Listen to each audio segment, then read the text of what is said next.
Reddit. What is a wholesome, solitary activity that a person can do to help forget how awful and poor their current life is? I've always loved devoting some of my Saturdays to city exploration. Wake up, pocket some cash, and walk in a random direction without a plan. Follow your instincts. If a street looks interesting, take a turn and walk down it. See a weird shop? Look inside. My one rule: don't backtrack. Keep going until it's dark or you're too tired. Then find a route home or take an Uber if you can afford it. It's easy, rewarding, and great exercise. You'd have no idea how many hidden gems I've found around my city, be it alleyway coffee shops or vintage record stores. Try it, and I 100% guarantee you'll love your city again. A lot of people are scared of doing this, but going to movies by yourself is a great activity to do. You don't have to worry about arranging plans with someone else. Plus, it's not like you are going to interact with the person you are going to the movies with unless you are an butthole. Learn to cook or bake something new. If you can't cook, learn the basics. If you can, try something advanced. It will be challenging for your brain and you'll have food at the end of it. Win-win.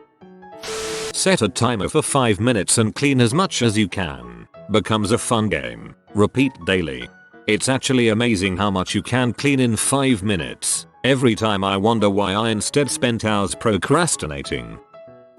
Jigsaw puzzle. I've been designing and planning my garden for when I, hopefully, move in April. Distracts from the ideation a bit. I paint pictures of Redditors' pets that have passed away, and then I send them the paintings. That is so sweet. Going for a long walk at a moderate pace. Sometimes it's good to think about nothing but keeping a decent pace. Just get into a rhythm. You go into a zone that is hard to get into with all the distractions at work, home etc, and it's very curative. Very true. Luckily I don't live too far away from a big conservation area, and thanks to you all, I'm wondering why I haven't done that in a long time. There is really nothing comparable to being in the woods and just listening to birds. Doodling, then coloring it in. It's completely focusing but mindless for me. The feel of a pencil or pen across paper is very soothing to me. I read this as drooling and got so worried. Public library. If you're in a large enough city, check out all of the different ones and find a favorite. Find some podcasts you like and go for a walk or do housework. Start a workout routine or just pick up running. Running feels silly at first, but you'll get over it quickly. I enjoy reading. Getting lost in a good book can be incredibly curative. It's also basically free with a library card. Having fun isn't hard when you've got a library card. Playing an instrument. Pick an instrument you think you'd most like to play. Guitar, keyboard, drums, bass, violin, etc. And get one and start practicing. Watch YouTube videos on how to practice and get better. Cross-stitching. It sounds like an old lady hobby, but it's both creative and methodical. I like to put on a podcast or a video without a ton of visuals and just stitch for hours. You can get patterns online. DMC thread is only like 60 cents a skein, and the rest of the materials aren't too expensive either at your local craft store. It gives you something to focus on, and the finished product makes you proud of what you've done. Yes, it's so mindless and relaxing. I love it. Audiobooks are great too. It seems condescending, but adult coloring books. It can be therapeutic to throw on some music, background noise, or maybe you enjoy the silence and just color. To add to this, adult paint by numbers, color by numbers is a good stepping point, since the adult coloring books can feel daunting with their designs. Sing. Not for others to hear, but for yourself. There is something about singing your favorite songs that calms the mind. If it gives you even just a little more energy to face the day ahead, then it succeeds. One of my favorite things to do is to sing in the car to and from work. I started thrifting to keep my mind busy, sorting through clothes and learning about them and the quality. I'm still learning, but have had fun buying and flipping some stuff along the way, and it's a bit self-sustaining in that way, which makes it even better. I hope you start feeling better soon. Reading. Buy cheap vegetables. Make soup very slowly and thoroughly. Chop everything up into little pieces and just focus intently on every slice. Breathe in the fresh veggie aroma, the smell of browning onions, The smell of broth. Listen to the simmery bubbler sounds and stir gently every now and then. Make yourself a cup of hot tea or a glass of wine while you wait for the flavors to blend in the broth to thicken up. Pretend you are a sweet old grandma. When the soup is ready, get some crackers and pour some in a nice heavy bowl. Pretend you are the beloved little boy or girl eating soup made by your sweet old grandma. Pretend it's like the soup from Zelda, healing you a little with every sip. Slow down and take in the wholesomeness of a home-cooked meal prepared with care. Care for yourself and receive that care. Just reading that paragraph calmed me down. Thanks. Volunteer to help others. I know it doesn't sound solitary, but it is. I turn up my music and dance around my house like a bloody fool, often with my cat in my arms. You'll have to ask him how he feels about that. I did. He told me he loves you and wants you to be happy, so he tolerates your shenanigans. Shrimp keeping. As in, keeping freshwater shrimp in an aquarium. You can go get a cheap, plastic, 3-5 gallon aquarium from Amazon. Put in a small sponge filter with a pump. Pick out some decor plants, and buy some Neocoridina shrimp. They are small, easy to care for, only really require topping off their water and maybe an algae wafer once every few weeks. And you get to watch them jump and swim all over the tank. Even better, you'll get to watch the females carry around and then hatch little baby shrimp to add to your colony. You could get like a 3-5 gallon tank with a cool color changing LED light and keep it next to your bed so you can watch it when you're really stressed out. 2. Hiking is perfect for that. Get away from technology and embrace nature for a while. Everyone who is pointing that out is really reminding me how long it has been since I have done that. I'm going to feed some chickadees, which I haven't done in person in forever. Really hope we don't get more snow. Thank you for the suggestion. Trail running has, almost, single-effortedly, saved my life. Our world building. Whenever I have nothing to do, no technology or books, I build a world with my mind. My imagination is the limit. People ask me, why do I never get bored? How can I when we're gifted with a mind capable of conjuring so many beautiful things on its own? I create stories of people in my world. I use the arcs of my main characters as a timeline of my own experiences in real life. I can make their life as beautiful or as ugly as I want it to be. In my mind, I can play God. Go for a hike on a local nature park trail. Pack a lunch, take some pictures of nature and just enjoy the solitude of it all. Spending time with yourself, in nature, as opposed to on your couch, is oddly different and satisfying.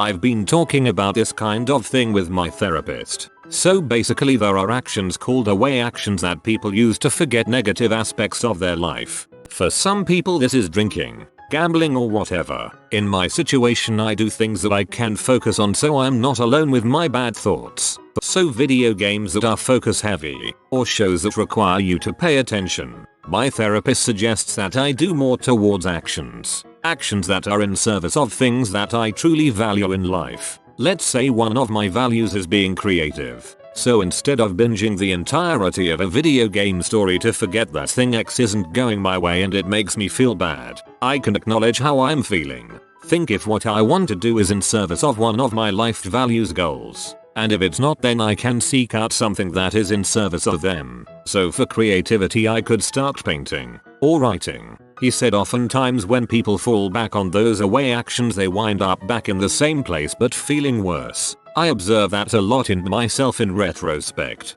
So it might do you some good to find 2 or 3 things that truly matter to you and break them down into things or actions you can do in service of those values. I hope that helps. Not OP, but yes, it helps. Thank you. And thank you for putting it in such an easy to digest format. When thinking about big overarching goals and lifetime pursuits, it's super easy to get discouraged by the sheer massiveness of it all. Breaking things down into smaller, more manageable, and hopefully, more enjoyable, toward actions is a great way of looking at things. Weightlifting. It helps release endorphins and builds muscle, which may be enough to help turn things around so your life won't be so awful. Go to somewhere beautiful and pleasant and find a cafe and take in your surroundings while having a coffee. That's what I do anyway. I hope you feel better soon, X. I once went to a flea market with 2 foldable chairs and a sign that says, $1 for your story. Spent about $5 that day because most of the people would just be happy for someone who listened. Now that I wrote it down, I think of doing that again as soon as it gets warmer. It was a very fulfilling experience for me. I like to go on a scavenger hunt by myself sometimes. I make a pretty ridiculous list and it's oddly specific, like man who looks constipated and dog that refuses to walk so they make the owner carry them. It's something that gets me out of the house. Just walking around is fine too, but scavenger hunts are fun. Knitting. Yeah, I just started to crochet a couple months ago and it's been great. Just watched a couple videos on YouTube to learn some basics and had my first scarf done 2 days later. I've been suicidal for a good bit, but sometimes the key really is to look out for you in small ways. Like, if your brain wants to do something, chase that bit of passion. Heck, yesterday my brain simply wanted to dance and I was like, sure, buddy. Danced around the bathroom like I was Michael Jackson. If you were naked you could boast you were moonwalking and be technically correct. Playing Stardew Valley. My therapist recommended me years ago picking something in your daily life that makes you happy and letting it fill you with all the joy you can. Unapologetically, I chose dogs and petting a pupper consistently makes me so happy it can change my entire mood. Letting yourself be happy without cutting yourself down is a skill that takes time, but unapologetic enjoyment never hurts.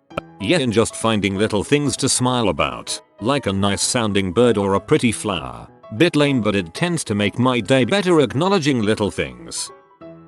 I look forward to doing my skincare routine before going to sleep, especially after a stressful or bad day. It only takes up 10 minutes of my time but I feel so refreshed and clean. To me, it's like a restart button. Add in some sleep and it's a whole new day.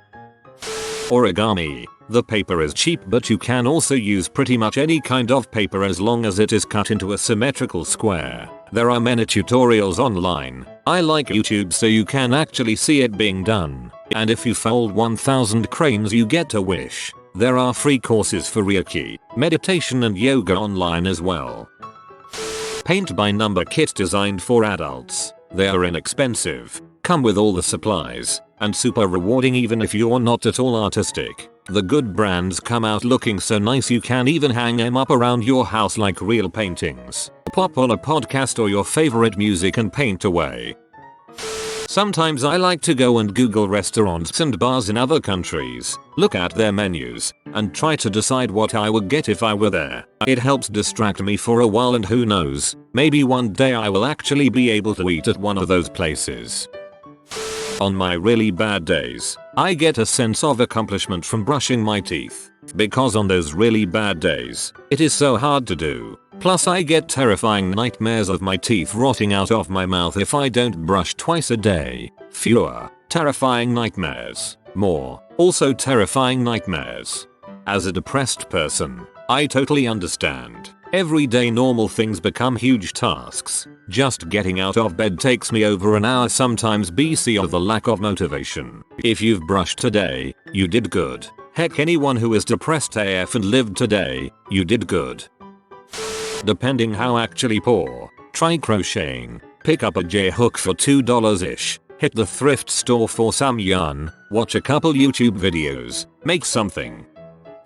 Play Minecraft for a bit. Building and mining is so relaxing. I definitely agree. Minecraft has been my comfort game for 6 years. I get pretty excited about finding new Pokemon in Pokemon Go. I only understand the very basics but catching the little buggers and picking my buddy and hatching eggs and evolving them has felt strangely accomplishing. Even when everything else feels like it's falling apart, it also gets me off my butt. I would say reading. But recently, when I volunteered at a library, all I had to do for 3 hours was to stack books into the correct shelves, based on their ordering system. It was almost meditative, because I was so focused on just the task and repetitive motions that come with it, that I was completely de-stressed by the end of it. Sing a song. Sing out loud. Sing out strong. Sing of good things not bad. Sing of happy not sad. Sing a song. Make it simple to last your whole life long. Don't worry that it's not good enough for anyone else to hear. Just sing a song. if you have been visited by the ingenious Joe. Comment brain so you always see the glass half full. If you are new to the channel, you can subscribe. I publish new videos every day. Until then, check another video, or don't. Either way, have a great day you magnificent people.